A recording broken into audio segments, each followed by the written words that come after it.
2 Kings chapter 25. Now Zedekiah rebelled against the king of Babylon. So in the 9th year of Zedekiah's reign, on the 10th day of the 10th month, Nebuchadnezzar, king of Babylon, marched against Jerusalem with his whole army.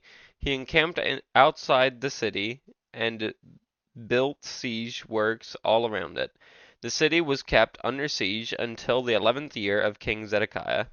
By the 9th year of the 4th month, the famine in the city had become so severe that there was no food for the people to eat.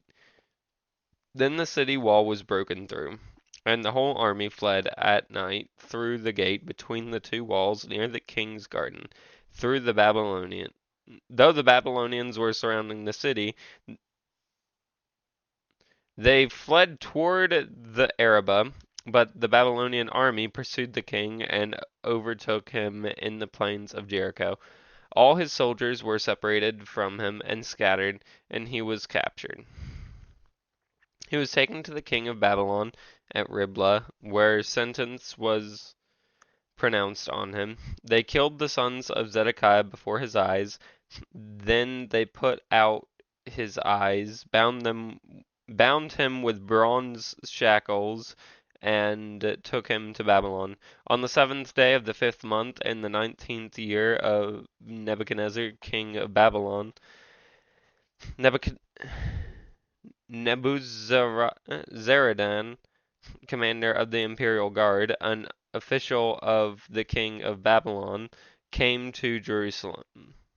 He set fire to the temple of the Lord, the royal palace, and all the houses of Jerusalem. Every important building he burned down. The whole Babylonian army, under the commander of the imperial guard, broke down the walls around Jerusalem. Nebuzaradan, the commander of the guard, carried into exile the people who remained in the city, along with the rest of the populace and those who had deserted to the king of Babylon. But the commander left behind some of the poorest people of the land to work the vineyards and fields. The Babylonians broke up the bronze pillars and the movable stands and the bronze sea that were at the temple of the Lord, and they carried the bronze to Babylon. They also took away the pots, shovels, wick trimmers, dishes, and all the bronze articles used in the temple service. The commander of the imperial guard took away the censers and sprinkling bowls, all that were made of pure gold or silver. The bronze from the two pillars, the sea, and the movable stands which Solomon had made for the temple of the Lord was more than could be weighed. Each pillar was 18 cubits high and was decorated with a network of pomegranates and bronze all around. The other pillar, with its network, was similar. The commander of the guard took as prisoners Sariah the chief priest, Zephaniah the priest next in rank, and the three doorkeepers.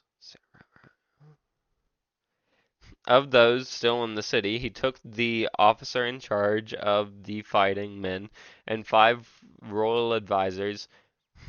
He also took the secretary, who was chief officer in charge of conspiring the people of the land, and 60 of the conscripts who were found in the city. Nebuzaradan, the commander, took them all and brought them to the king of Babylon at Riblah.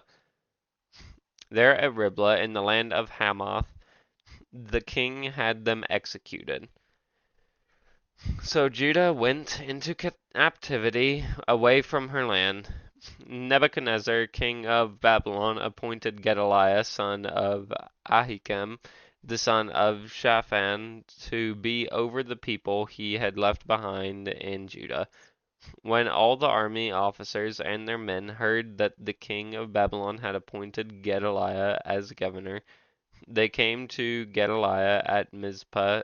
Ishmael, son of Nethaniah, Johanan, son of Kareah, Seraiah, son of Tanhumeth the Netophathite, Jazaniah, the son of the Maacathite, and their men. Gedaliah took an oath to reassure them and their men, "Do not be afraid of the Babylonian officials." He said, "Settle down in the land and serve the king of Babylon, and it will go well with you." In the 7th month, however, Ishmael, son of Nethaniah, the son of Elishama, who was of royal blood, came with 10 men and assassinated Gedaliah and also the men of Judah and the Babylonians who were with him at Mizpah. At this, all the people, from the least to the greatest, together with the army officers, fled to Egypt for fear of the Babylonians. In the 37th year of the exile of Jehoiachin, king of Judah, in the year Awel-Marduk became king of Babylon, he released Jehoiachin, king of Judah, from prison. He did this on the 27th day of the 12th month. He spoke kindly to him and gave him a seat of honor higher than those of the other kings who were with him in Babylon. So Jehoiachin put aside his prison clothes and for the rest of his life ate regularly at the king's table. Day by day the king gave Jehoiachin a regular allowance as long as he lived.